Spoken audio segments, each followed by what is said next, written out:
Do you think intermittent fasting is a great idea? I would definitely not give intermittent fasting for someone with.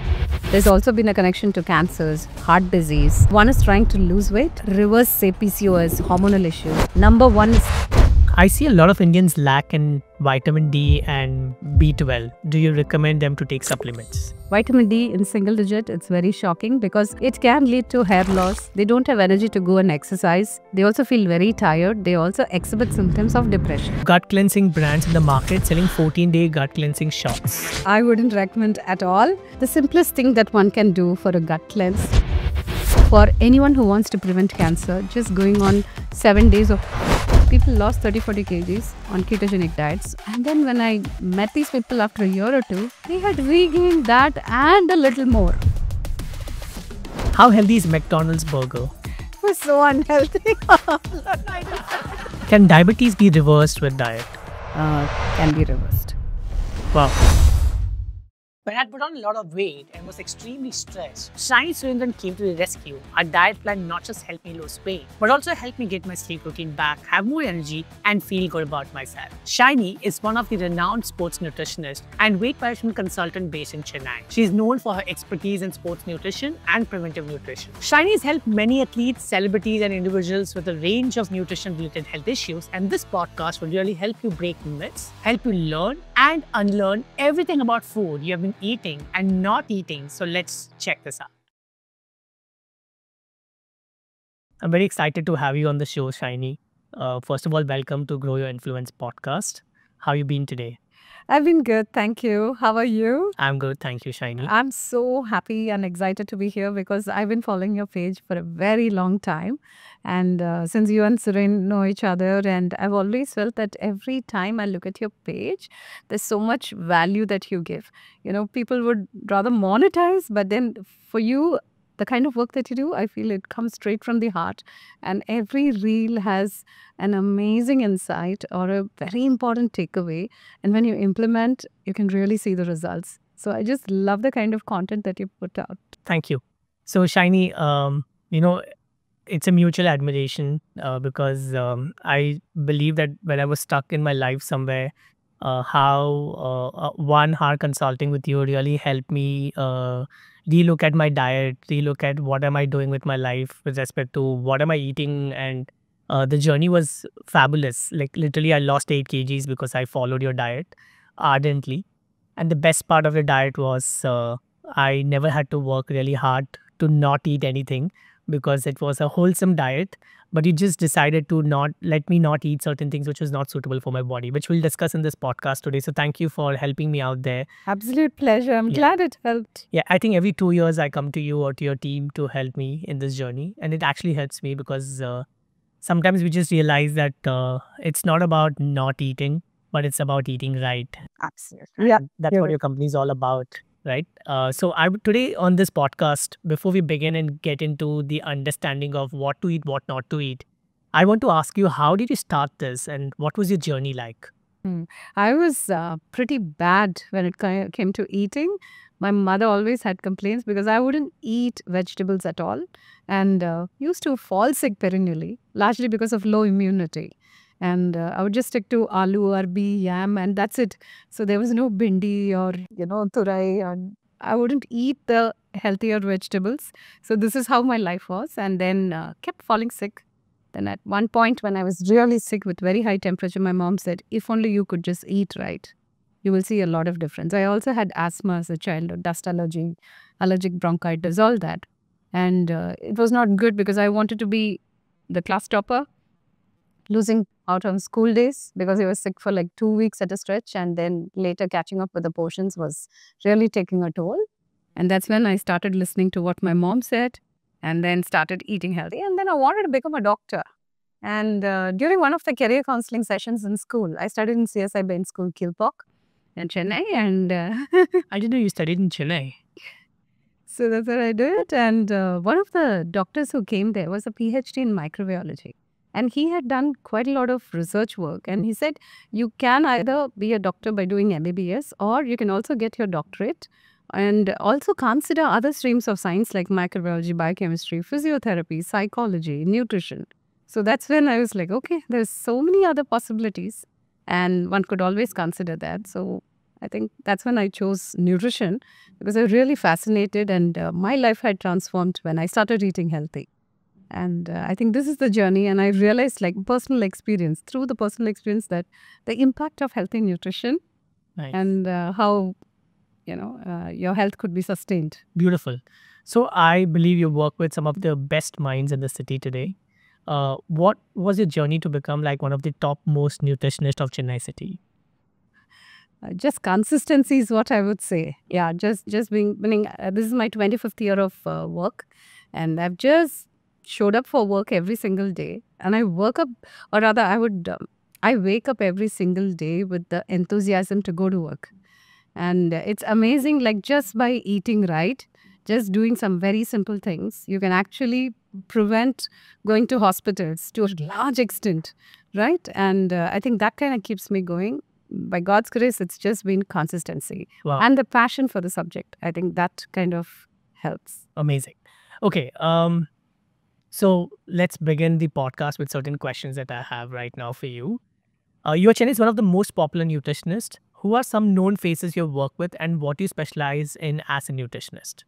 Okay, so I work with a lot of cricketers. Okay, I'm also a sports dietitian. So I was the first in India to do a certification from International Olympic Committee, Switzerland. This was a long distance program, but this was way back in 2009, the first one to complete that program. And I think that expertise helped a lot to work with the professional athletes. So I worked with Sharat Kamal, the Olympian. And of course, Washington Sundar, Sai Sudarshan, Vijay Shankar, a whole bunch of cricketers who are from Tamil Nadu, and also from other sports, like be it badminton or squash and tennis, football, and all of that. And actors. So many of them who are from the Tamil film industry I've worked with. So there's Vani Bhojan, there's Kavin, who's pretty popular these days. And then also Saindavi, Mahati, they are singers. They're Carnatic musicians as well as singers for the film industry. So a whole bunch of politicians, of course I can't take their names, and also police officials. So I've been really blessed to work with even the corporate honkos and all of them. It's just that it's so nice to meet all these successful people, and there's so much to learn from them. And I notice how sincere they are in their efforts to eat healthy, stay fit, in order to be more productive at work. And there's so much to learn from them. Right. So I see that you have quite a few programs at your, what do you call it, clinic or at your office? Clinic. Clinic is the right Art of okay. Eating Art of Clinic. Eating Clinic. Okay. So I see there are a lot of different programs. Like one of the programs is where you consult and you give a diet plan. And there's another one where you follow up ardently and we need to send you pictures. And like it's more accountability when we have somebody watching us, right? What do you think people prefer most, and why do they prefer whatever the solution that you offer? Okay. So there are people who really need hand-holding on a daily basis. They get very overwhelmed with the word nutrition. So they need someone to just handhold them right from morning till night, whatever they eat. That's something that they would want an approval, a validation, and help them understand whether they are doing it right. So they are the ones who sign up for a 3-month program. And that's the time we also teach them how to eat healthy in different situations. For example, we might have weddings in the family, get-togethers, birthday parties. There are festivals. And there are people who travel, like, say, 26 days in a month because they are in jobs which take them to various places. So then in different situations, what are the food choices to make? So we look into the menu, and we also teach them how to go and pick up healthier products, understand food labels, and choose the right products from the supermarket. So that 3-month program is where there's a lot of assistance handholding. But there are also people who will say, back off, I don't need this daily monitoring. And I'd be fine if we can just give some of these consultations, give the tips, and I can do it on my own. So that's when people just come for like one consult, and that's it. Because they have already done things. It's just that they haven't met a nutritionist. They just want to run through to see whether they're right on track. Or they might just come with a whole bunch of, say, 15, 20 questions about supplements, or if they're running for a marathon, or perhaps planning to go to the Everest base camp, or scale Kilimanjaro, any of those. So even they would come with a whole bunch of doubts. So one sitting, they get everything clarified. So they go. So there are different packages. We customize it according to their needs. We also work with children. Amazing. So people are watching this. If you're looking forward to have a holistic nutrition, then I think you should check the details in the description and you should talk to Shiny because she's definitely amazing with what she has to offer for you. A recent interview, Shiny by Vidya Balan, is going viral, where she says she tried all forms of workout, but what worked most was a diet. Now she stopped working out, identified it was inflammation that was causing her weight gain. And when she controlled that through food habits, she lost a lot of weight. How did it happen? Okay, so I don't know what she went through, but she's looking fabulous. I follow her page and she's so funny. The kind of video that she puts out is amazing. And she's also from Palakkad. Her native town is Palakkad in Kerala. So I'm also from Palakkad. So I think that connect also, so I really like her. And I think being in an industry, like film industry, where you're body shamed, you're scrutinized and everything, you move here, there, I think you're being scrutinized like anything. So it's very difficult to be in that kind of industry and being judged all the time. So you don't even realize what they're going through. There could be stress, personal issues, hormonal imbalances because of which one has gained weight. And inflammation, which she put out there, yes, the anti-inflammatory diets are there, which really help a person shed weight. So what happens is inflammation can be chronic or acute. Acute is something that just comes up all of a sudden. Chronic is something long term and it's been going on as an undercurrent for a very long time. Unless you look up for markers, blood markers like C-reactive protein or ESR, you wouldn't know that it is there. And based on that, see, inflammation to a certain extent is good, kills virus, bacteria, and it is a very natural way that the body responds. But when it goes out of control, it can affect your health in so many ways. It's also linked to heart disease, cancers, weight gain, and other factors, say arthritis and all that. So how do we reduce inflammation? The idea is to just eat healthy, clean eating, sleep on time, get some sunlight, fresh air, walk on the ground without footwear, and trying to avoid foodstuffs which have too many chemicals, additives, processed foods. And certain foods like could be gluten or say dairy products or maybe peanuts or eggs or brinjal might not suit some of us. We won't be aware. And thinking that it's healthy, we continue to consume it. So the body also reacts to it very badly and inflammatory markers can go up. And over a period of time, there are times where people ended up with autoimmune disorders too. So when you understand what suits your system, it's just like getting your dresses tailored to suit her body type. You get the diet also tailored that way. And that helps. Another thing that she also said was like she didn't exercise on this. Okay, so for me, not exercising is a red flag because I work with a lot of competitive athletes. And plus, we have seen the benefits of exercise. It's not just about calorie counting. And I think in the process of like weight loss, we also understand that when we go out for a good walk or else if we had a session of Zumba or say yoga, mentally it helps us a lot. I think mental health and there are so many other benefits with exercise. But there are times when someone is highly stressed, exercise can also worsen the situation. Right. So it might help to say calm down or just take a call on that. But zero exercise is not something that I would recommend. So I think, I don't know what exactly Vidya followed, but understanding food allergies, intolerances, avoiding that reduces the inflammatory markers and that helps in weight loss. And we do this all the time in the clinic. This is what we've been doing for the past 20 years. Wow. So you said inflammatory markup, so inflammation markup. Yes. Now, is this as bad as diabetes? Because I'm not sure if people are really aware of their level of inflammation. Because when I came to you, you did my blood testing and you found my ESR was a little higher, and then you worked on my diet plan accordingly. So is it very important for people to do these checks periodically, like how they get the diabetes checked? Yes, it would be very helpful because people go for master health checkup. And everything will be normal and then the CRP or the ESR could be high. So there might be some underlying inflammation or something going on which is raking up this level and we really need to understand why it's happening. Okay, because your cholesterol is fine and your blood sugars are fine, you might just tend to overlook this aspect. But when you look at the functional medicine aspect, it's better to fix it right at the beginning because later in life you might just suddenly have one flare up and you wonder, when did this happen? When did it start? So why not nip it in the bud? So that's the approach that we put in. And if I remember right, you went on a gluten-free, dairy-free plan. Right. And being a North Indian, right? And you've been eating rotis all your life and there's paneer and then lot of dairy products. It must have been quite challenging. It was. Yeah.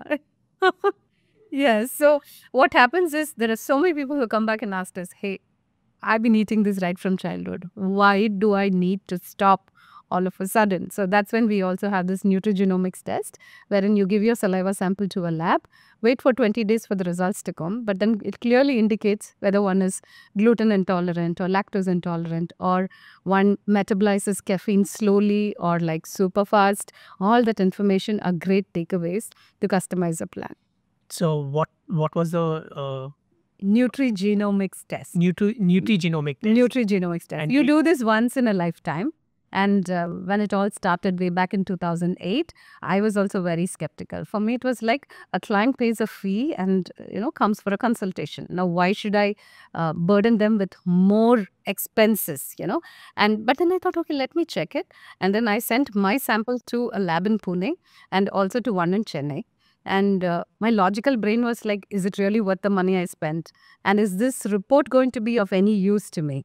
But trust me, when the reports came, it said low metabolizer of caffeine, which means if I drink coffee late in the evening, my sleep will be disturbed. And then salt. I used to have a lot of namkeen bhujiyas and matri farzan, but it clearly said excess salt is not good for you. So I cut down on the pickles and the dips and all of that. And gluten and lactose intolerant. I love my rotis and also paneer, pasta with the Alfredo sauce. I stopped everything. And that information was a game changer. And that's when I realized this could also help my clients in a very big way. So I give them that option. Or the next best thing is if they say, hey, I don't want to spend so much money, then I'll be like, chalo, let's do an elimination diet for the next 20 days and reintroduce all the rotis and your milk products. Uske baad, let's see whether your body is reacting differently. True. And that kind of helped a lot of people, the ones with arthritis, PCOS, or non-alcoholic fatty liver disease, or even to reduce the inflammatory markers. So how did you come to this conclusion that I need gluten-free and dairy-free diet? Oh, okay. So when we do an assessment, it's a proper comprehensive assessment for an hour. Asking what you eat when you go to a movie theater, to a coffee shop. If you were to order something via Swiggy, then what are your food choices and what do you eat on a daily basis, right? Weekday as well as your weekend diet. And during this entire 1 hour of conversation, there are things that we pick up. For example, if one says, I feel very bloated. I've been on antacids. I've been taking Pantacid or Digene for a very long time, or I keep burping a lot, or I end up having a lot of gas in my stomach. That's flatulence.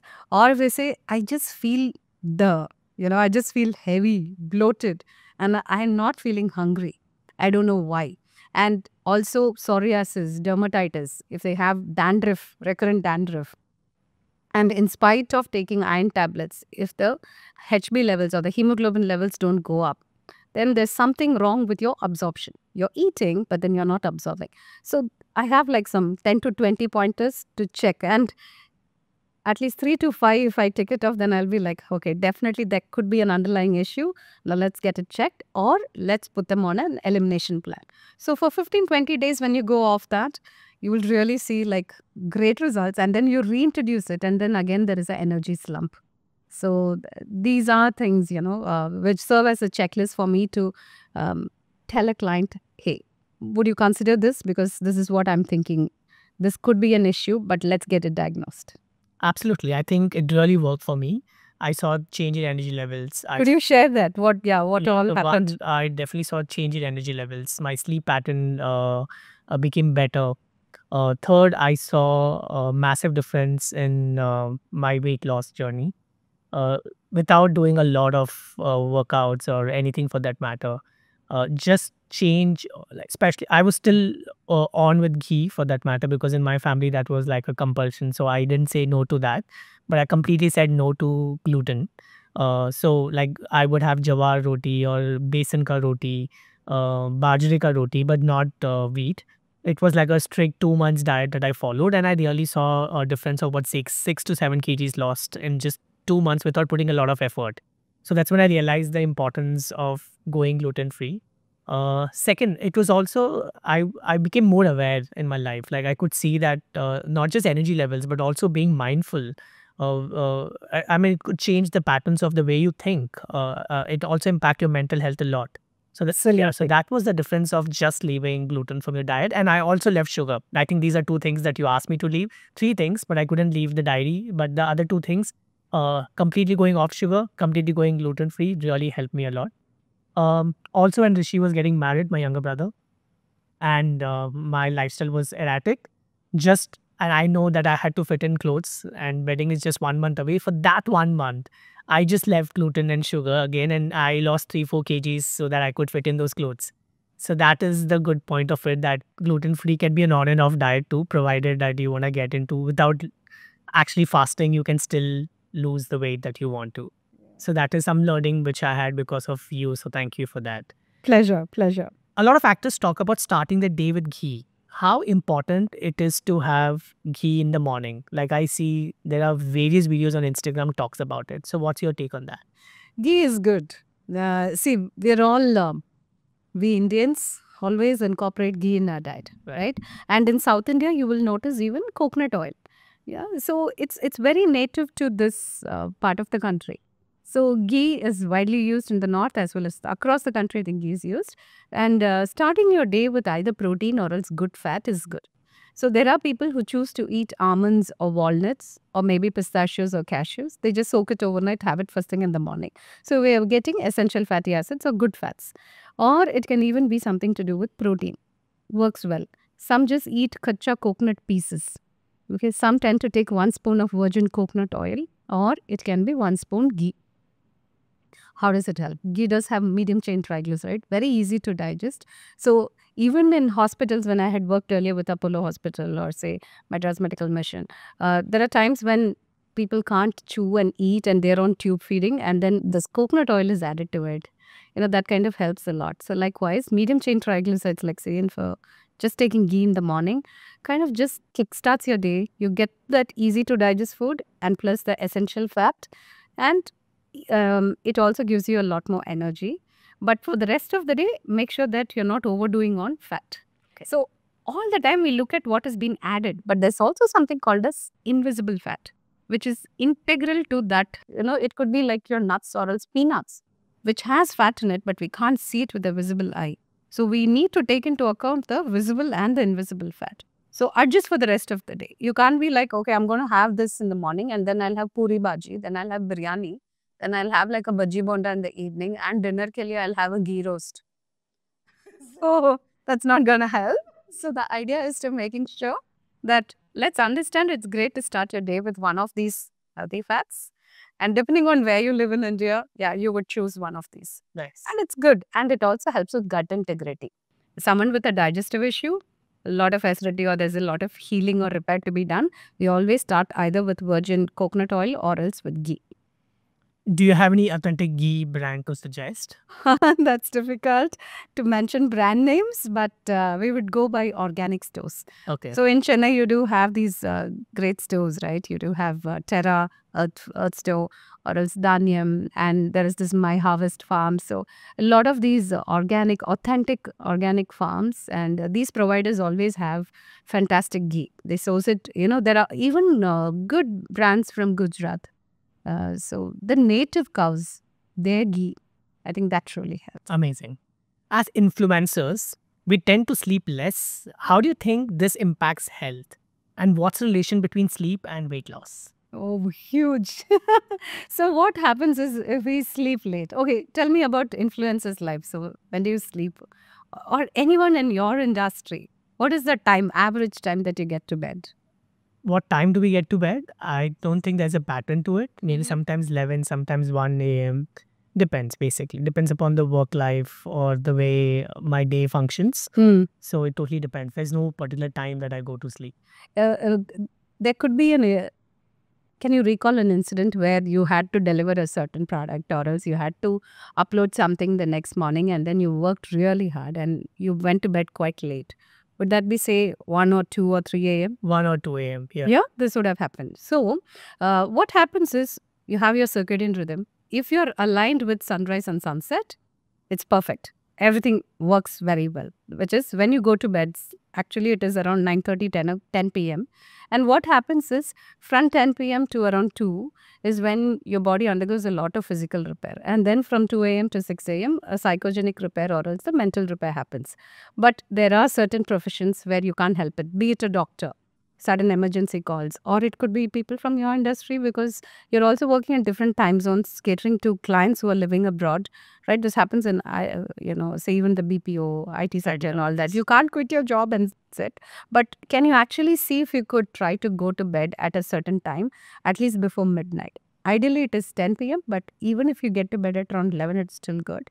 So prioritizing health becomes important because there are people who have suffered heart attacks. I'm sure you must have heard about stories recently where people did everything right, had a six pack, they were exercising every single day, but then a sudden cardiac arrest or maybe even a heart attack, which actually made them sit and think about sleep.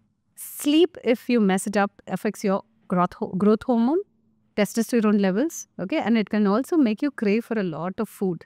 It could be fried foods, okay, or it can even be sweets. So there is a constant hunger, the need for some snacking. That happens because you might have eaten dinner at say 9 p.m. and if you're awake till around 2 a.m., obviously after 3-4 hours, you're going to feel hungry. While your body should be at rest, you're ordering food and eating or perhaps eating something which is there. So your body's natural rhythm is disturbed. This disturbs the hormones. There's leptin hormone, which actually gives you the satisfaction of having eaten a food. So the brain tells, you've eaten, feeling satiated, ab band kar lo. You're done with food. Right. But then there's also ghrelin, which actually makes you feel very hungry. That's a hunger hormone. So this will be totally disturbed and then there will be a constant hunger because they become resistant. So sleep deprivation, even for say 24 hours, can affect your system in a very bad way. And what really happens is we all end up walking like zombies. If you haven't slept properly for 2-3 days, it's like you can't even process information. You can't regulate your emotions. There are times that you might just shout at someone for something very trivial and you wonder, why did I react this way? And probably it was just lack of sleep. And then if you were to just switch off and go to rest, you will come back much more fresher. You will be able to strategize. Your brain will function really well. So we have seen the benefits. So weight gain, sleep deprivation, weight gain is very closely connected. There's also been a connection to cancers, heart disease, and so many other problems. So if one is trying to lose weight, reduce the fat percentage, or reverse, say, PCOS, hormonal issues, number one is sleep. So I always tell my clients, please go to bed on time. You can think about nutrition a little later. First is sleep, then getting enough sunlight is important, drinking adequate water. Uske baad move to eating on time, getting your ratios right. So the foundation for any wellness journey is sleep. You can't afford to mess up with it. Wow, beautiful. So do you think that insomnia or sleep could also be a hereditary issue? I don't remember reading about it. No, but hereditary, why would you ask? I mean, I'm trying to Because understand. my sleep patterns are similar like my mom's. Okay. Have you seen any scientific research papers or No, I have anything not connected? seen. This is just a personal observation. So Okay. I sometimes feel that when I have a little disturbed sleep Ah, and so does she. okay. So if I wake up at 4 a.m., I actually see her awake at 4 a.m. too. Okay. So sometimes I observe that maybe I have inherited this from her. Okay. So I don't see, or rather I haven't read any papers like this. But okay, let me give you a situation wherein, see, we all grew up watching our parents as role models. Right. Right? And without even realizing, we keep looking at how they move, how they speak, how, how animated is their speech, do they use their hands a lot? So quietly we're observing and we pick up quite a lot from them. Mm. And if they say, I don't eat Karela, I don't like it at all. If they say that, and as a child, if you have grown up hearing that, and you love your parents, and they are your role models, heroines, and if they say that, and you'll be like, just like mom, I also wouldn't want, or rather, mama doesn't like it, I also won't eat. So you might have picked up certain things. These are behavioral things. And because you've grown up in that environment, you might feel this way. Okay. This can happen. I'll give you a very simple example. I'm a big fan of Suits, the TV show. Okay, so Harvey Surin also teases me, it's like, okay, stop this jaw-dropping thing every time you see Harvey. Okay, but then Harvey, Donna, and the entire series. But then I also observed one thing is that uh, these are people, they walk up, eat a hot dog, or as they're having this coffee. And there are things that when you start admiring a person, or it could be some celebrity that you really like, or else like, say, a sports person or something, we some may tend to ape, or else we pick up certain things and we feel it's like super cool. And that kind of stays there. So what did you pick up from Harvey? No, I had to learn. I didn't think. He would actually, I think what he said is like, it's something about you need to introduce yourself, it's your work. I forgot the exact lines, but then I think that was something very cool. Basically trying to say that things that people do at home can influence us, and without even us realizing. It's a very involuntary thing, and we might pick it up. Nice. And patterns at home also. Great. That's good observation that you've just shared with me right now. Maybe I may have to think from that perspective. What are some of the foods to avoid in the evening for a good night's sleep? Very good question. One is eating late. Then your stomach is heavy and you tend to take a longer time to digest the food. It takes around a good 3 hours for it to digest.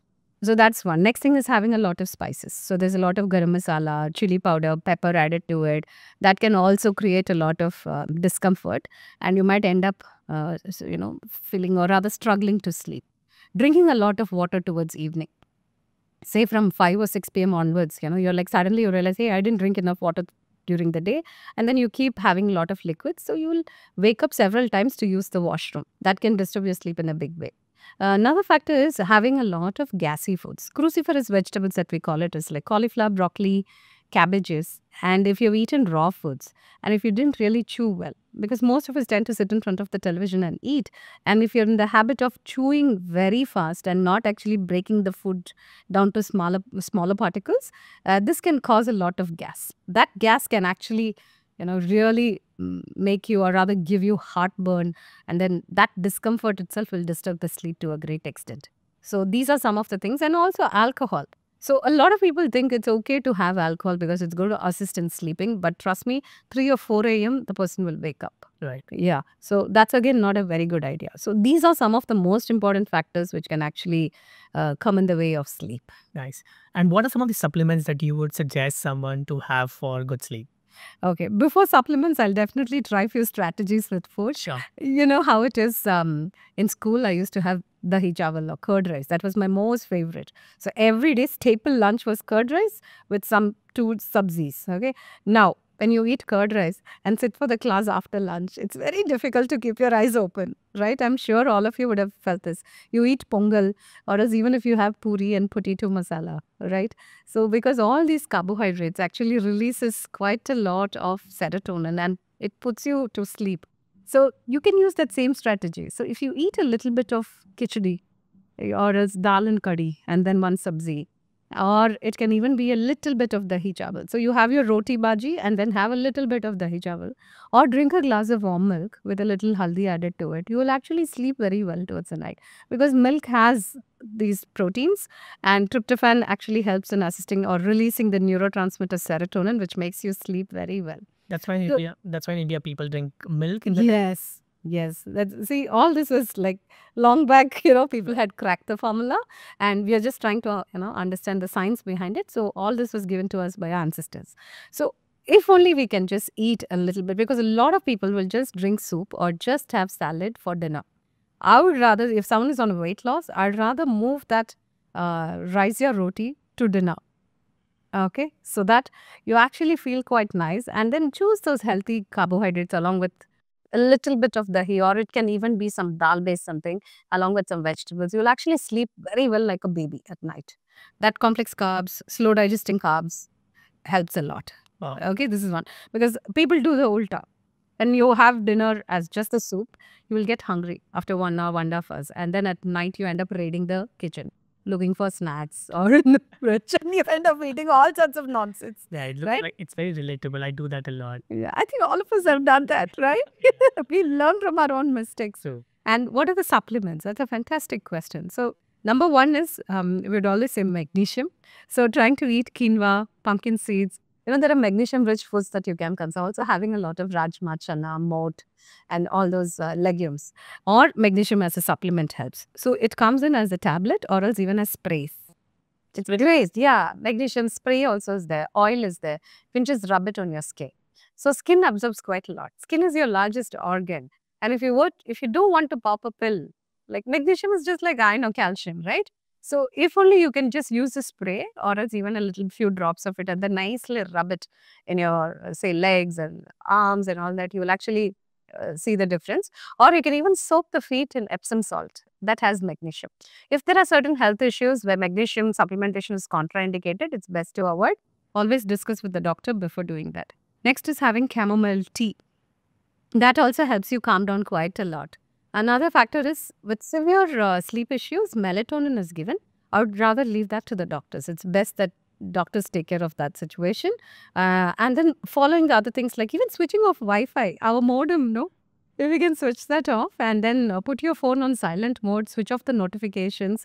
And also, if you can try to avoid exercise. Okay, I forgot to add that. When people exercise towards evening, your adrenaline goes up and you're like super active. Okay, and your hormones are all high. You can't calm down and sleep. So you're going to be super alert in the evening, which will come in the way of your sleep.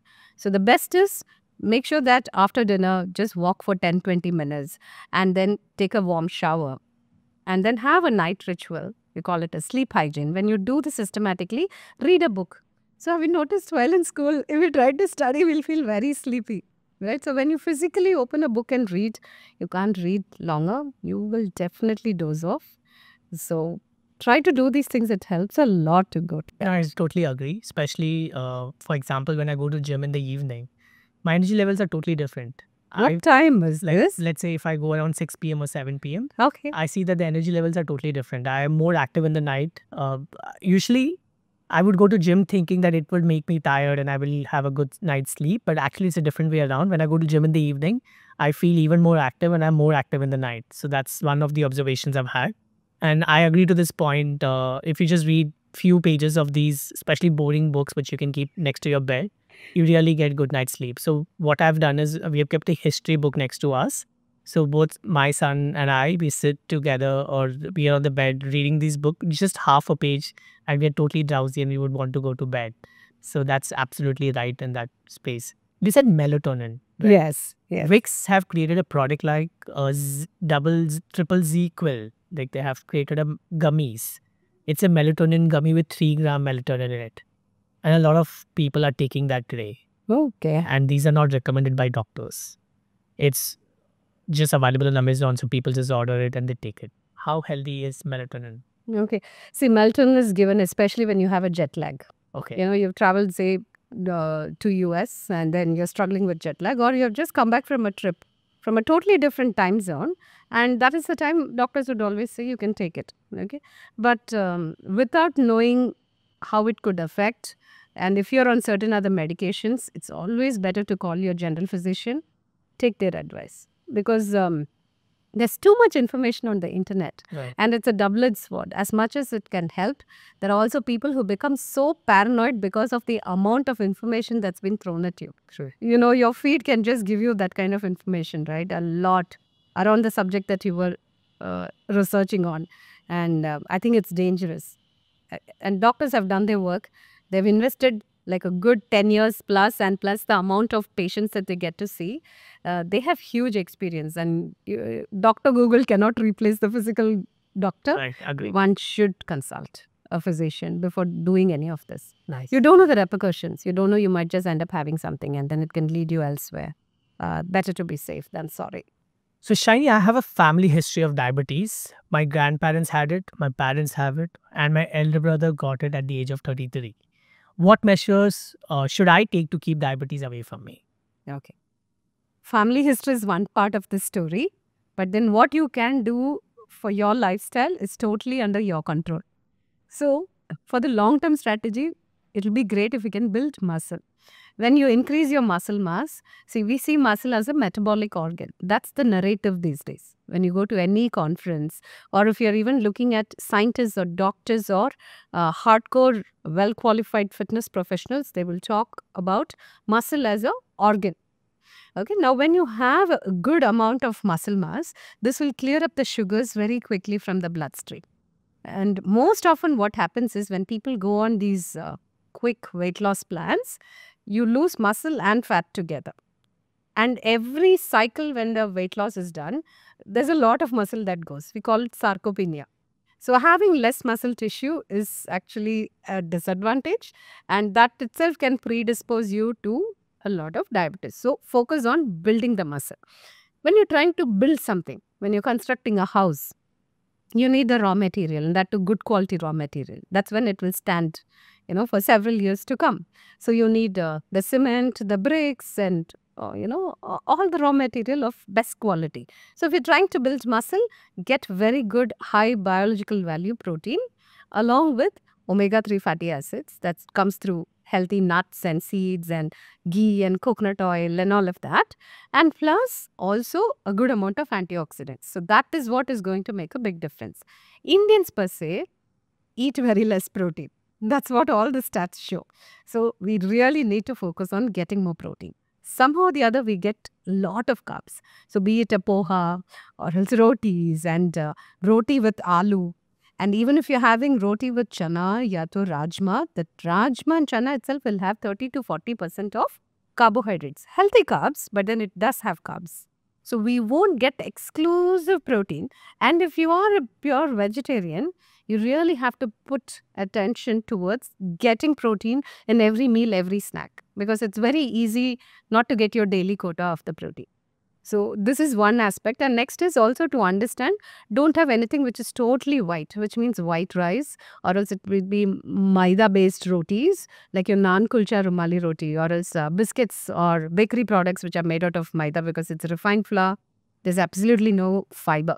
So we need fiber at any cost. An adult is supposed to take around 300 to 500 grams of vegetables. This is minus the aloo, arbi, carrots, beetroots, hardcore fiber-rich vegetables, and of course healthy fruits. Fruit not as juices of milkshakes, but as a whole fruit.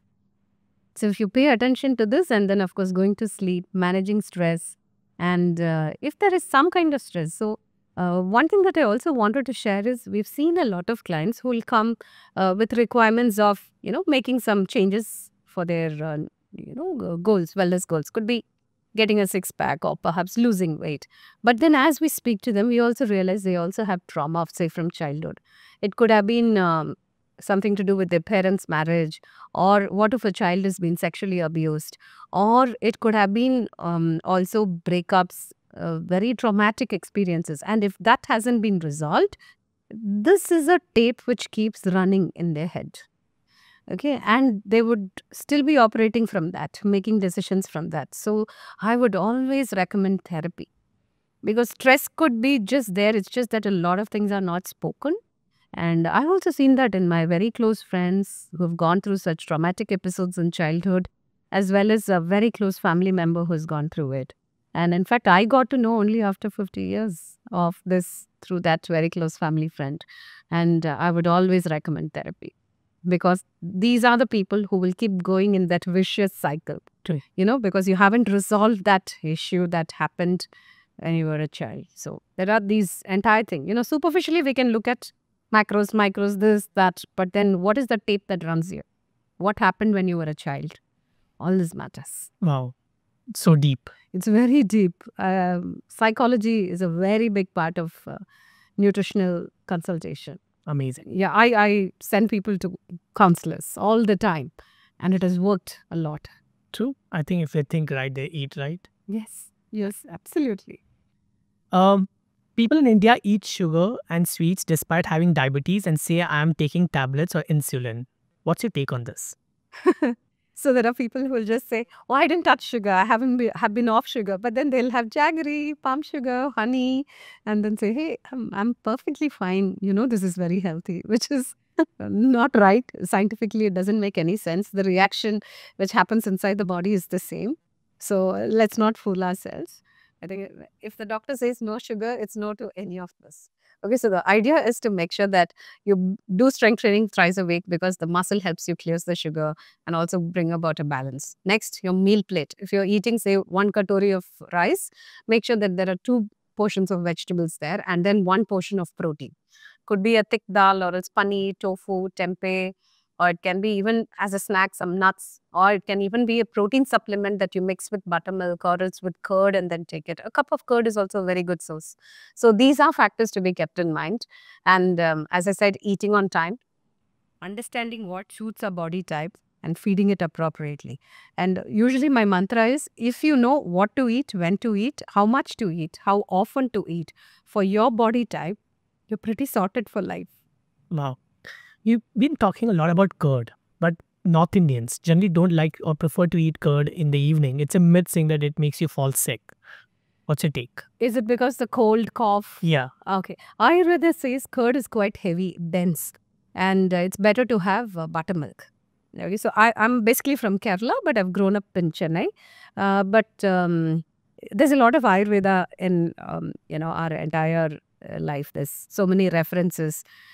Basically, we've heard this from various doctors that it's better to avoid curd because it's quite dense. Buttermilk is highly recommended. I also recommend 1 liter of buttermilk for anyone who's trying to go on a weight loss plan or basically reset their gut or digestive health. And we'd always say finish it off by 4 p.m. So it makes sense, as you said. It's good not to take too much of curd towards the evening, but some are like perfectly fine. I think when you're in your 20s and 30s, you can get away with a lot of things because you have a lot of your hormones, your age by your side and all that. And then slowly, mid-40s onwards, you see a switch or a shift. So it might be good to just be careful, especially if there are major digestive issues. For most people, it will still work. But there are some who are like super sensitive. So can you push the curd, say, for breakfast? If you're having like moong chilla or else a dal ka chilla, and then you have a little bit of curd with it. Or else if you're eating, say, a biryani, a veg pulav ya biryani, and then uske saath raita. It's good. Perfect. So this is where you move the curd during the daytime. Can diabetes be reversed with diet? Okay. If it is caught much earlier, say in the initial stages of, if a person has just been diagnosed with diabetes, there is a very good window of opportunity to reverse it.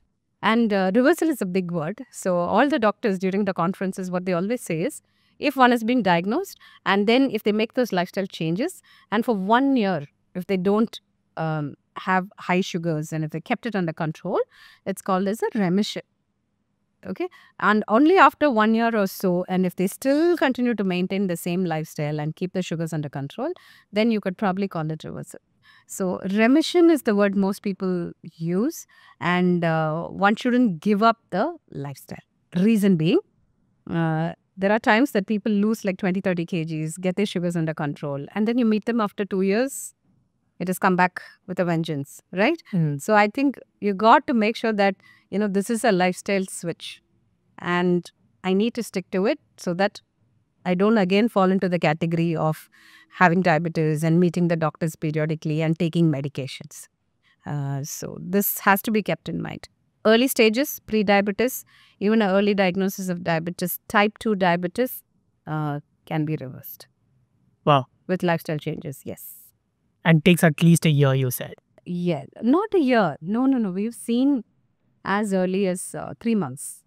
3 months. But then if they keep you have to maintain that entire lifestyle. It is possible. And there are times we've sent them back to the doctors and they've said no need for medication. You can be on it.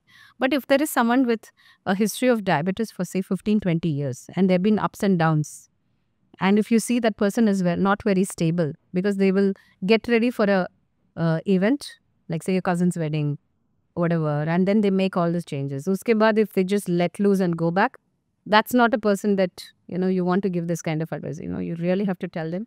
It has to be part of your lifestyle. Be careful. Keep meeting your doctor. Yeah, that's me. That person is me. Okay.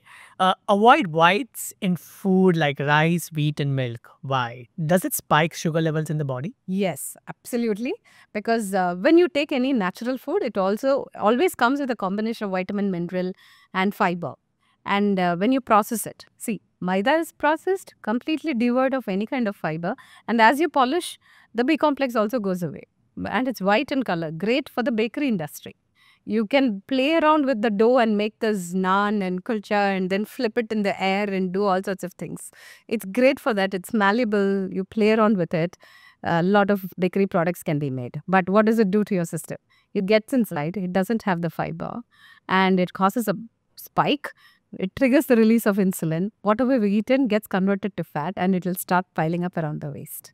So definitely avoid whites. And in case someone has been eating, say, white rice, okay, it's always better to pair it with protein and fiber-rich foods. Great. So you suggested me palm sugar. Ah, Is that a good alternative? alternative to white sugar, yes. Okay. Yes. So I can take that every day. You can take it every day. But again, sugar is sugar. That 1 teaspoon of white sugar and 1 teaspoon of palm sugar has same calories. Probably it might have a little extra vitamins, minerals because it's not completely polished. So understand that that is also sugar. The calories are there. So keep it to that 2 or 3 spoons. Bas. Okay. If someone has a sweet tooth and is really craving sweets but wants to maintain a sugar-free diet, what do you recommend? Dry fruits will be great. So your dates, apricots, raisins and all of that will be fantastic. And if you cut out sugar, okay, what will happen is even if you drink a glass of milk, you will be able to sense the sweetness. There is this natural sweetness. When you cut off all the extra sugars, you can actually sense it.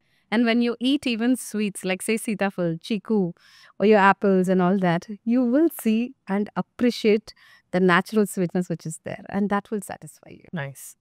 What are top 5 superfoods you would recommend to increase energy levels in the body? Okay, top 5 superfoods. I think moringa drumstick is good. Jackfruit is great. In fact, for for weight loss as well as blood sugar control and for PCOS reversal, we've been giving a lot of raw jackfruit flour. Works like magic. Just mix it with buttermilk or else add it to idli dosa batter. Have it 3 times in a day and the results are great. Okay, so that is good. So drumstick itself, drumstick leaves, jackfruit and all sorts of herbs that we have like or curry leaves, curry patta, your mint coriander. Those things are really good. Another thing is there's one called, in Tamil it's called pirindai. It's a fat burner. Okay, so it's called Cassis quadrangularis and pirindai is like amazing. It's a chutney and it's powdered and added to those gunpowder with which we have the idli dosas now. Mix it with that. That's also good. And all the greens which are available in India. Anywhere in India if you go, there are these local green leafy vegetables. It's excellent. A Westerner wouldn't know about it, but we know how good it is. Amla also. So we needn't go looking for cranberries and blueberries and it's very expensive. So what grows here? Your kala jamun, amlas, local berries. I think these are some amazing superfoods. Wow. So Shiny, I met a friend of mine who was eating food only once a day for 2 months. And this completely controlled her thyroid. Now she has stopped taking her thyroid meds. What do you think? Is there any significance here? Fasting is something which is truly helpful. So few years back, you must have heard about this ketogenic diet and paleo and all with Right. 2012 onwards, that sweep happened. And there's this doctor called Dr. Jason Fung in Canada. And he propagated a lot about fasting. He documented, shows statistical significant difference in how the health parameters improved. That got me thinking. And that's when I was looking at fasting has been part of all our culture. Any religion you take, you do have fasting prayer. And then even in Jain community, you have like 10 days of just being on water fasting and all that. So your body needs rest. And there are certain conditions for which fasting is contraindicated, which means there might be people who need to take medication after breakfast, lunch, dinner. They shouldn't mess up with it. For certain health conditions, it's best that you just listen to what your doctor has said and do not indulge in any fasting technique. But fasting has a lot of benefits. Body goes through this autophagy, which means there are cells which need to be destroyed. And there's a natural cleansing process which happens when the body is at complete rest. I remember meeting one Dr. Selvi, who's a very popular oncologist, breast cancer specialist and all that. She's in Santom. And Madam and I, both of us were speakers at a Rotary. And ma'am was mentioning about how religious fasting has a very deep scientific backing or understanding to it. And she said, for anyone who wants to prevent cancer, just going on 7 days of water fasting is remarkable. There's a complete shift. So a lot of hormones get reset, body undergoes repair. So 1 meal a day is something that we also recommend to our clients who are struggling with weight loss. They've tried a lot of things, but the weight is stubborn. So we say, why don't you try 1 meal a day? And that becomes the game changer. Wow. So it works really well for few people. And for some, it doesn't. So say, for instance, migraine gets triggered. Periods, the monthly periods that ladies get, it can go out of whack for some. So you have to just use it appropriately and the results come through. Wow. That's some significance Yeah. of fasting in our lives. Good. Inside the kitchen, what changes would you like to bring to Indian households? One is avoiding plastics. I think that's one thing. Any plastic ka dabba, please go back to your glass, or else even for storage, use stainless steel. And no melamine plates.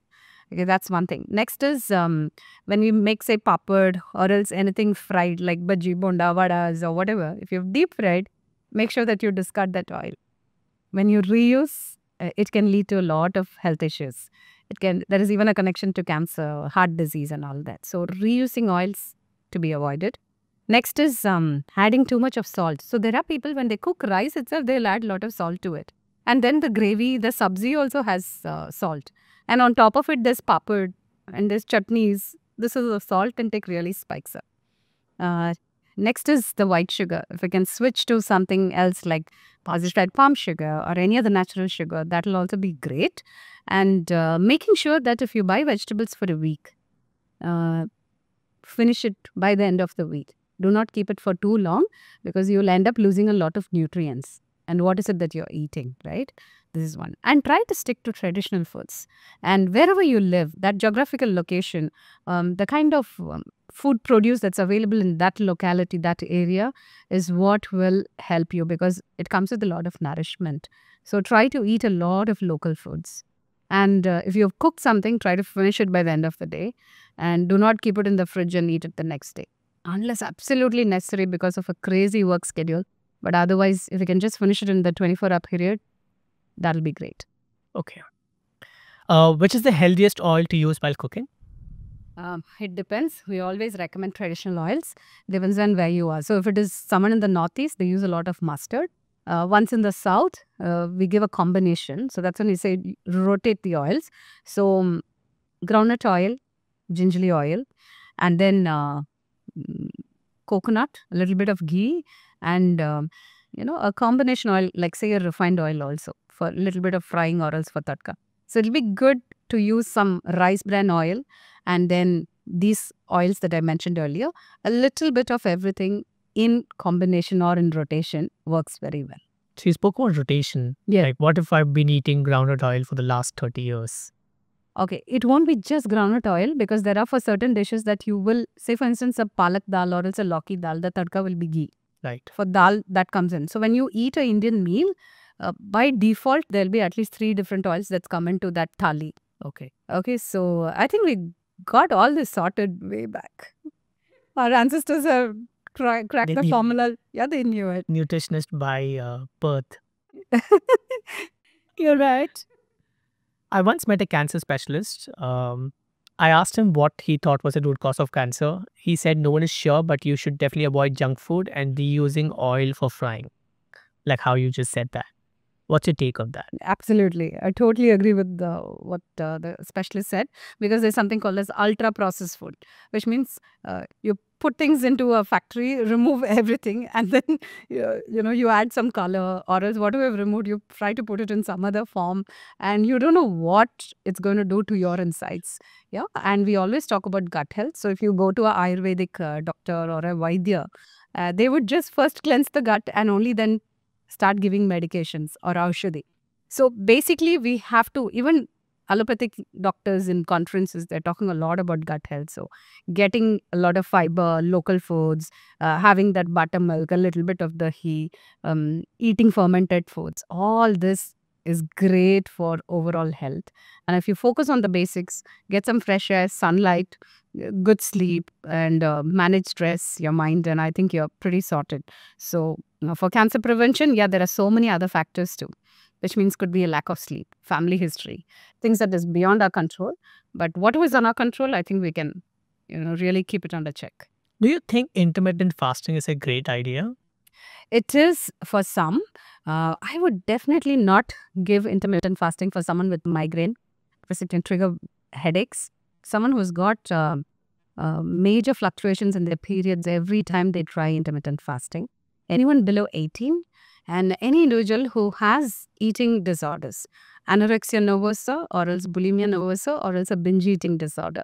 So people with eating disorders or a past history of eating disorder should definitely avoid this. And of course, pregnancy or situations where they have to take medication in the morning after their breakfast, we will not give intermittent fasting for them. But in certain conditions where you have to reverse PCOD, that is polycystic ovarian disease, or else non-alcoholic fatty liver disease, or pre-diabetes, which we also call as insulin resistance, for them intermittent fasting works like magic. The results are great. And also to break a stubborn weight. You've tried everything by the book and even after that you don't see results. IF really helps. Wow. Thank you. I see you recommend a lot of seeds and food. Why so? Seeds are great. They are storehouses or powerhouses of nutrients. And it's from the seed that you see plants and trees and all growing, right? So it also has a lot of zinc, vitamin E, and few minerals. And seed cycling is a method which is given to regularize periods. And it is also very helpful for women with, say, perimenopause or menopausal stage. So a little bit of those seeds will really help. So in our traditional cooking, we do see sesame seeds. And there is also khaskhas, poppy seeds, which is used seasonally. And there's flax seeds which go in as mukwas, right? And taking that 1 or 2 spoons on a daily basis makes a huge difference to the overall health. It's part of the meal. It's not the main significance, but it's part of the meal. And it also adds a very natural glow. So what we do is when we ask someone to go on a diet to reduce weight, and if they come with those requirements, you don't want to look very tired and then having sagging skin and the skin texture changes, they end up losing hair. So we kind of ensure that nuts and seeds are taken, some dry fruits are taken, so that the iron, calcium and all these minerals are taken care of, so that naturally they do not lose the radiance or the glow. In fact, when they follow a proper plan, they radiate from within without using any kind of makeup. Nice. Food and makeup has an association, you're trying to say. Absolutely. Cool. Yes.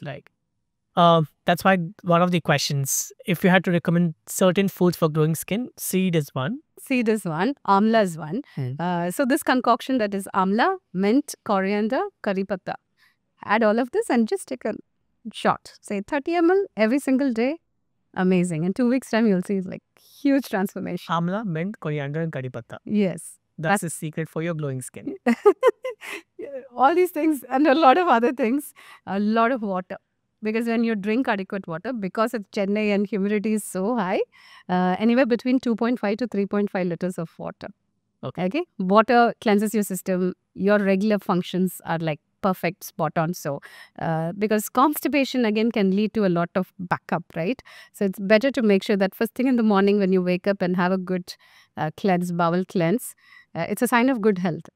And it does have an effect on your overall health, skin, hair, everything.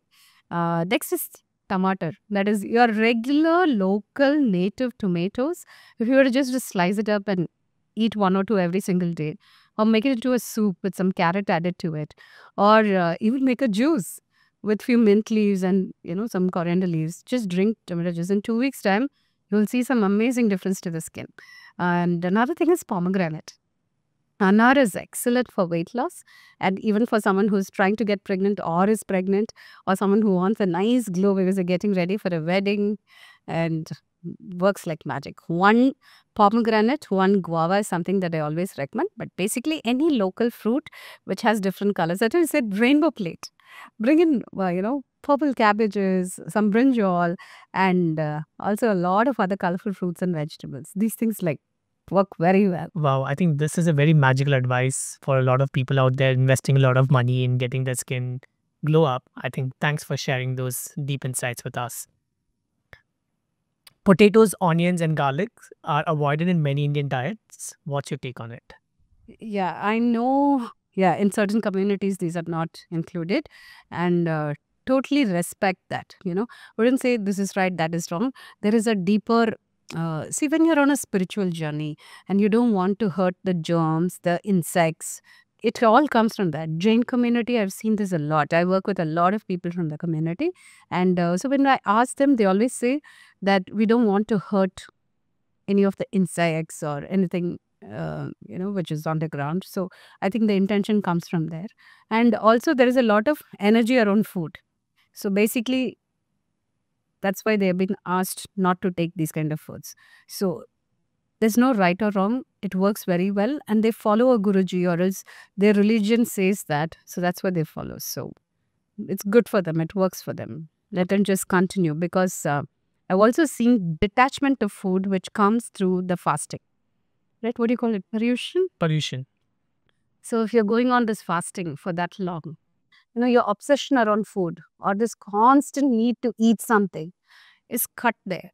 What a brilliant way to weave it into your lifestyle. So once a year, when the entire community goes on this, because I've spoken to a couple of them. My neighbor is also Jain. So she was telling about the classes that she was taking, what lessons she's learned from her Guruji and all of that. And she said, your attachment to food goes away by the end of this fasting. So it's no big deal. Because we've also seen people struggle with food addiction. True. So I think this is fantastic. Wow. So Yeah. you're saying pollution lets people get away from food and detach from food completely, or at least for a few days of there. Yeah. It's a great learning to say, it's okay. I wouldn't die if I were to fast. It's okay to not eat. Let your body heal, repair, cleanse, raise the immunity. And also there is a shift in the season at that time.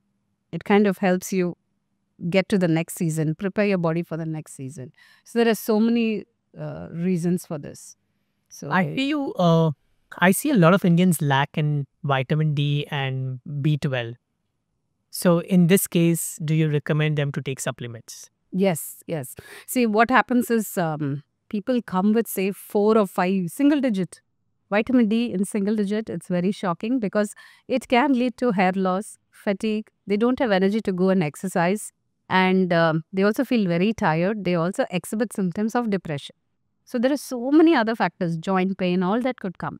And usually when we refer them to doctors, they put them on supplements. Some don't go to doctors, and then we do say, I think you should consider this. And there is a weekly dose. Once a week you take this, or sometimes it is a daily dose. Some people forget to take it every week, and then you have lower doses which you can take on a daily basis. So yes, supplements required. And we also tell them, please go stand in the sun, expose your tummy.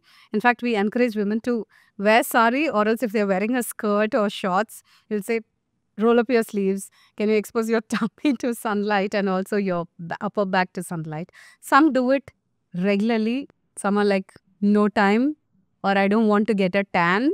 So that's when we say, okay, chalo, go ahead and take some supplements. I see a lot of gut cleansing brands in the market selling 14-day gut cleansing shots. Do you recommend them, or do you suggest something in the diet to help cleanse the gut? Because honestly, I see a lot of young ones, they just go for these shots. What's your take on that? I wouldn't recommend at all. There are so many marketing gimmicks, and people are very smart at marketing this. See, the simplest thing that one can do for a gut cleanse would be to drink adequate water, get your exercise every single day, because when you move, then what happens is your bowel movements and all that will be regularized. And exercise and gut bacteria have a very strong connection. In fact, it gets stronger and stronger. As you exercise, it also supports the gut bacteria. And we all know gut bacteria has a connection to immunity, fat loss, the way your brain thinks and processes information. There are so many benefits. Another thing that will help with the gut cleanse will be to eat a lot of fiber.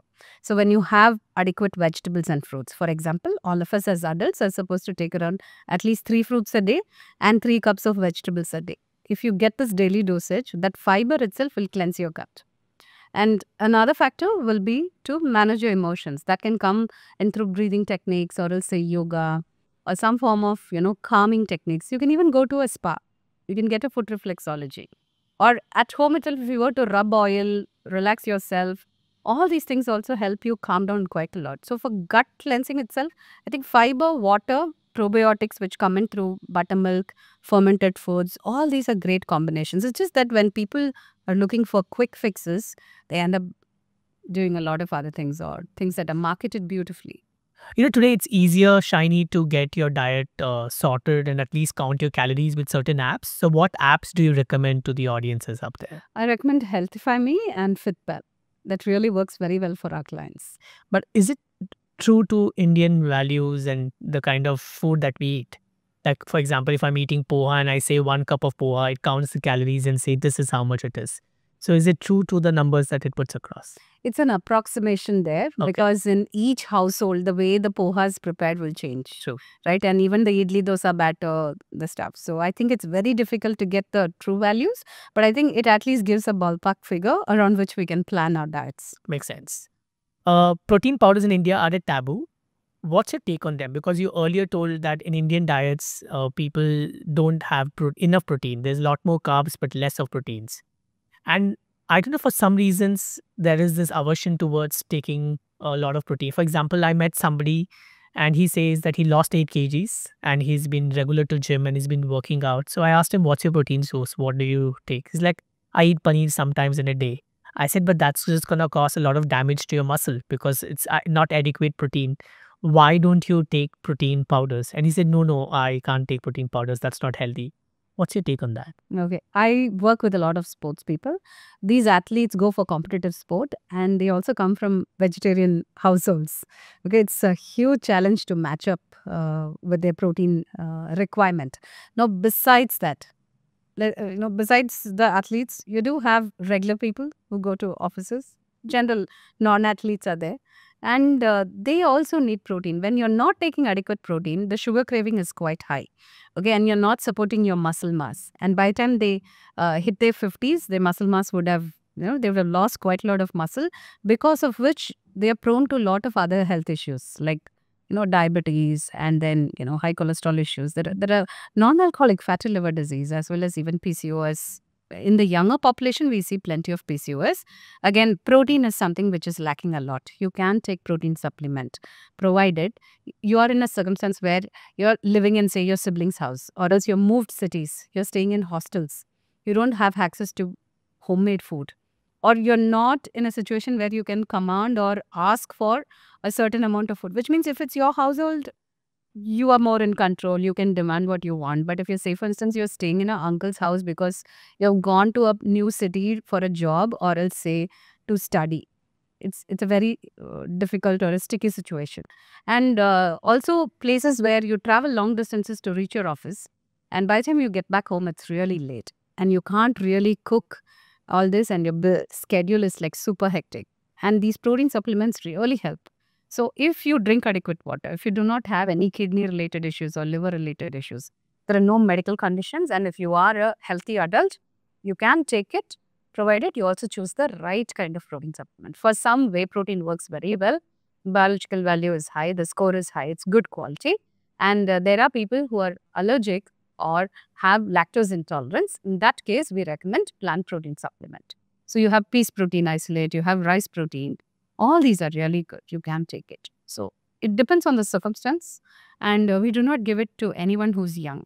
Below 18, if you start pushing a lot of supplements, what happens is they tend to think that, oh, the food at home is not good enough.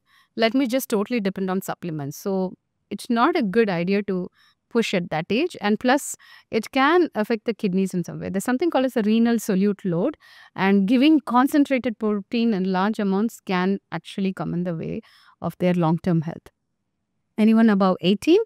Yes, we can consider. Is plant protein okay for children? Plant protein can be given, yes. It At can be age of given. 10? But again, depends on in what dilution. Okay. So, if it is a vegetarian household, we'd always say first maximize or optimize the protein at home. So, if you have access to homemade food, we'll always say, okay, give your besan chillas, mung chillas. And for evening snack, can you give dokla, khandvi, a handful of nuts, a chia pudding with some nuts added to it, and different varieties of dals, sundal, usal, matki, lobia, chana, rajma. So you say maximize all of this. And after that, if you really are struggling because the child is into sports or else they have issues with, say, growing tall. So in that case, then maybe we can consider. But for a child, we'd always say focus on maximizing this, getting the food combinations right. For example, idli with a thick sambar or else a rajma rice, right? Or else a pesarattu with a coconut chutney which has some roasted Bengal grams added to it. This combination is called as complementary proteins. Works really well. Small changes right there. Yeah. Whey protein or plant protein, which is healthier? I'm lactose intolerant, so I choose plant protein. But whey protein is a very good choice. But of course, under certain circumstances, plant protein. What are top 5 protein sources for vegetarians? Okay. Different varieties of nuts, dals. Then there's also milk products, right? Paneer. Yeah, milk, paneer, curd, cheese, all that can be considered. Cheese does come in with fat also, but the milk products are great. Then there are also grains which have protein. So there are rice varieties apparently which have a good amount of protein. Okay, something called likiti machi, bora, sukdas. These come from different parts of India, and it's available in Chennai. Okay, this is one. Next is also Rajgira amaranth, and you can consider some quinoa, nutritional yeast, and also hemp protein. It's called as hemp hearts. You'll find this in the market. So these are things that we always recommend, especially when we work with a lot of vegans. And these vegans can also be into mountaineering, into hiking, trekking, Right. or else majorly into dance for say 3-4 hours. So they need that amount of protein, and we recommend this. It works very well. I think you're not a big fan of keto diet. Okay, so keto works very well. I know dietitians who work with neurologists, and it's great to shrink tumors and also to reduce the incidence of epileptic attacks. It's the job of a proper clinical dietitian because you have to calculate and constantly monitor the the urine as well as the blood for ketosis. Yeah, one has to get into ketosis and also keep titrating it based on the reports. Now, this has to be done by a clinical dietitian. So, though I've been practicing in this field for a long time, I haven't seen that many cases. But I know a couple of dietitians who are in hospitals. They work very closely with neurologists. And before a surgery, they would like the tumor size to be shrunk so that it's much more easier for them to operate. Or they want the size of the liver to be shrunk so that it's easier for them to perform any other gastric surgeries. Okay, so they are totally into this and they see a lot of cases. It's great for even cancer patients. So it's a very medical thing. Okay, and when I see this term ketogenic diet being loosely used by a lot of common people, and that's when I think I really find it disturbing. Because when you look at the science, we have a whole bunch of clinical dietitians who are into hospitals, handling people who are struggling between life and death. And there is a proper science to it. So the doctor and the dietitian and the other team members, they put their heads together and work towards it. So it can't be one random thing. Because what I've also seen is people lost 30-40 kgs on ketogenic diets. And then when I met these people after a year or two, they had regained that and a little more. So sustenance is a major thing. Because it's absolutely extreme diet. Right. Yeah. Yes. And unless you fix certain habits, this pattern will keep happening. So gain weight, lose weight, this yo-yo thing will keep running. So it can disturb the hormones, the body in a very big way. So you are in for a wholesome diet, not much of fasting. That's not your style, right? No. Because I remember when I told you, you said, when I met you for the first time, you said you don't have to really fast. You can still eat and lose weight. Okay. Or it depends on cases. Maybe it depends on cases. Okay. Yeah, it depends on cases. So I put people on 1 meal a day. Okay. We've also done fasting rituals and also modified Paleolithic diet. It has worked wonders. Okay. I haven't recommended ketogenic because I've outsourced it to a clinical dietitian whom I know and who does that all the time. Because she works very closely with a neurologist. So I haven't read that, but I have read everything about ketogenic diets. So any trends that come, our industry, True. There are trends that keep coming. So I really dive deep, look into various aspects, because you need to get a perspective from various angles. So doctors, inputs, other dietitians. So we have debates around it. So this is what happens in conferences. And I'm someone who goes and conducts workshops. I'm invited as speaker across India in various conferences. So really go in depth into scientific research papers to see the pros and cons. So it's very subjective to who you are, what's your age group, what kind of job are you in, what is the money at your disposal or the food budget, and how practical is it? Are you going to be traveling like say 15 days in a month? Will you still be able to sustain a plan? So you have to consider everything. So that's why that comprehensive assessment of 1 hour really helps to decide what kind of protocol to prescribe. Cool. I'm going to ask you about some foods and you need to tell me how healthy they are and suggest a better alternative. Keep it quick. And there are going to be some quick questions and I want some quick answers for that. Sure. Okay. Eating Maggie at night. 0, no. Okay. Brown whole grain bread. Good. Snacking on dry fruits at night.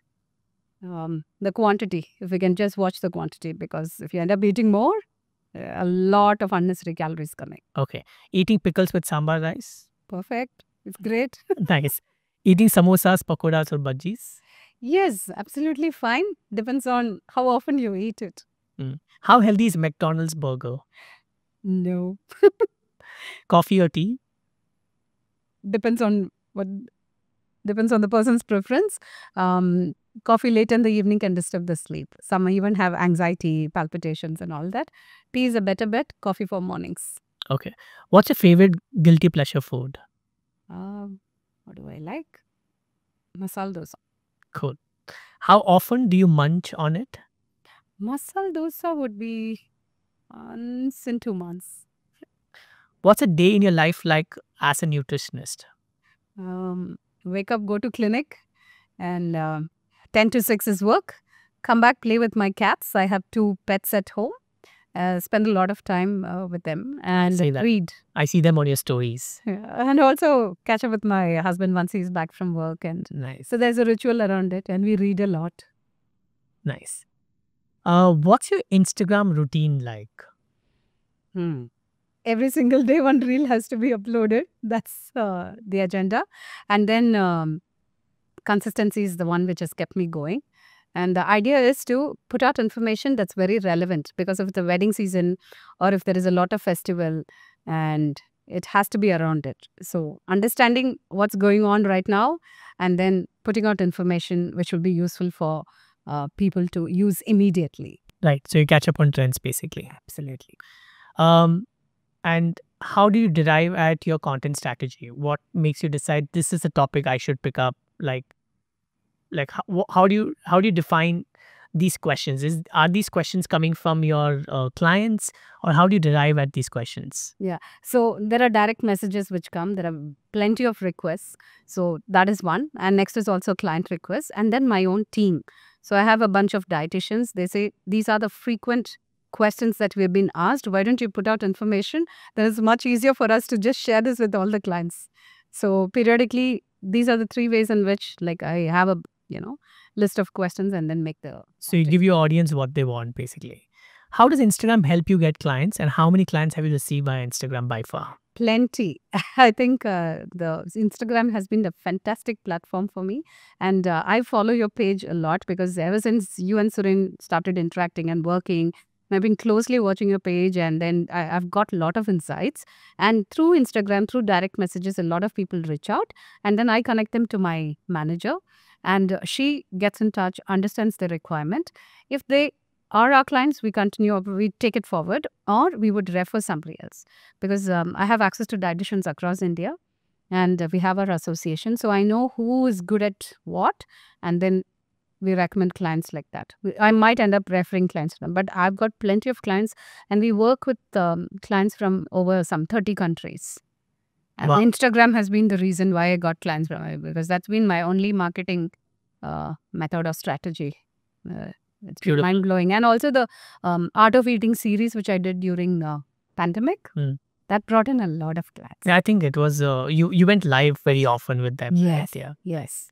What's been your most viral nutrition advice? Oh, the one on midnight biryani and also the bun butter jam. I think that was one. What was it? Can you share that with us now? Yeah, so in Chennai, you have this street where you get piping hot biryani at 3 a.m. And so a lot of people, influencers, all of them were talking about it. And it became such a trend that there are people who visit Chennai just to go and eat the biryani at 3 a.m.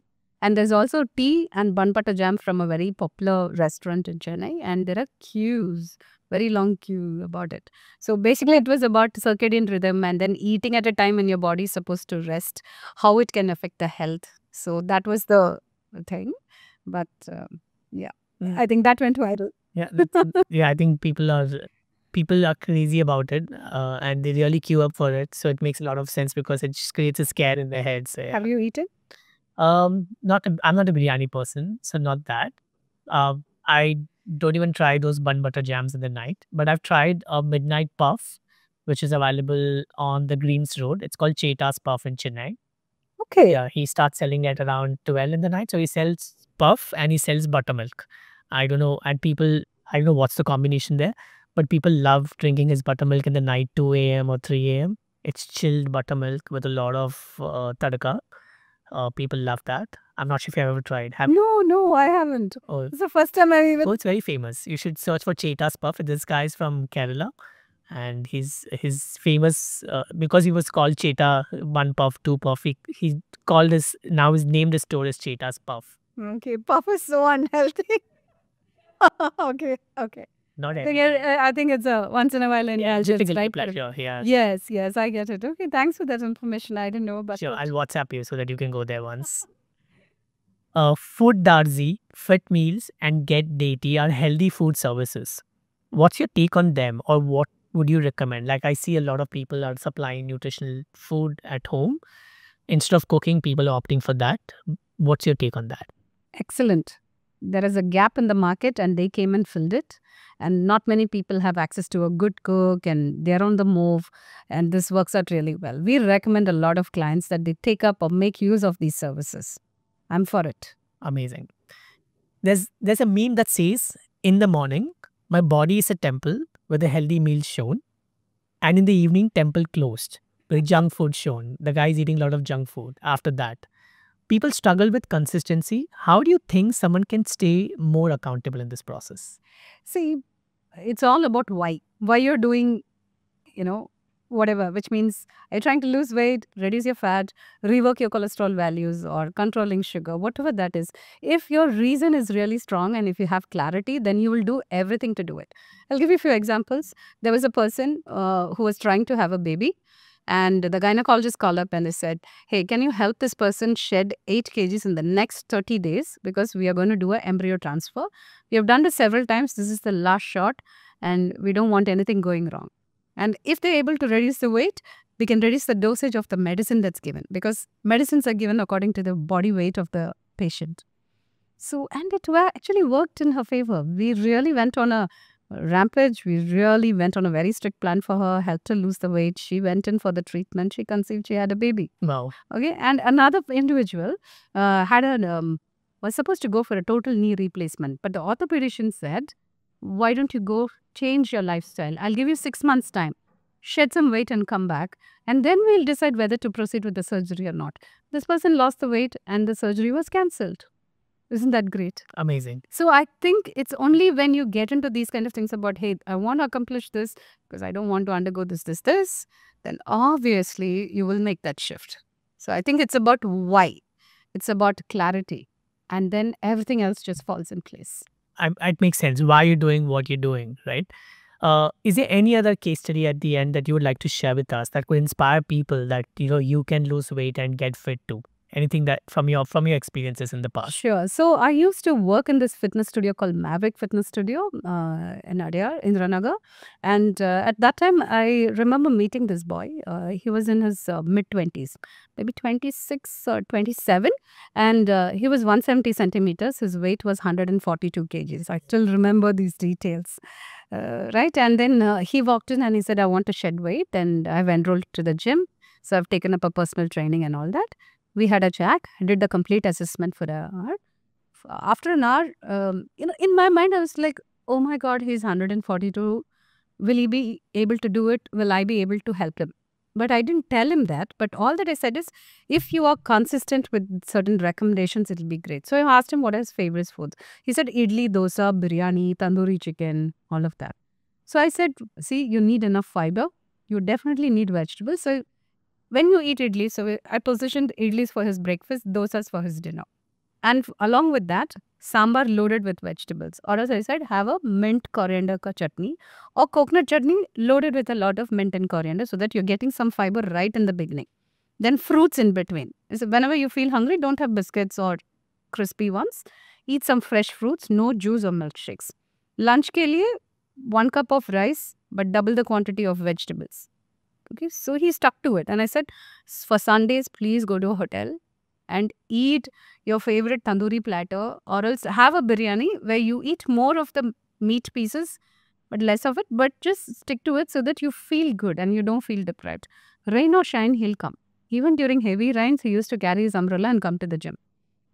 At the end of 8 months, his weight was 98 kgs. And he said he walked into a ready-made store and got himself ready-made shirt as well as jeans. And he felt so good.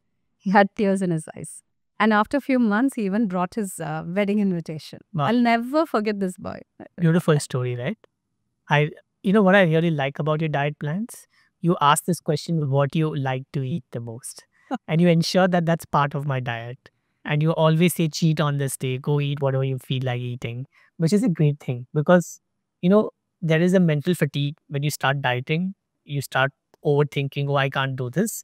But when you prefer and you eat the things that you like to eat, it doesn't feel like you're dieting. Like those small changes that you make, saying that, okay, in your portion, in your plate, add a lot more veggies and a cup of dahi, which I think we generally avoid. But because you recommend people start doing that, and there's a massive difference it makes in their lifestyle. So thank you, Shiny, for being part of the show today and for doing what you're doing. And for everyone who's listening to this podcast, it's my request that you should definitely go ahead and talk to Shiny for an hour and see how it changes your diet dimension and your life's dimensions. Thank you so much, Shiny, for being here today. Thank you, Saurav. I had a fantastic time here and thanks so much. And please do what you're doing. Continue that work because every reel you put out, I think it really gives us so much of information and it's been a game changer for me on my Instagram journey. And thanks so much for having me here. I had a great time. Thank you, Shiny. And that's a wrap for today's episode, everyone. I hope you found all of Shiny's tips on nutrition and health helpful. You've learned a lot from how food affects our body to some common diet myths. If you're inspired to eat healthier or want to learn more, make sure to follow Shiny on social media for more tips and advice. I've shared the credentials below. Trust me, it's worth it. If you like this video, don't forget to like, share with your friends, and leave a comment with your thoughts or questions. We would love to hear from you. And if you haven't subscribed yet, make sure you do so. You don't miss out on our upcoming episodes. Thanks for watching. And remember, your health is best investment you can make. See you in my next episode.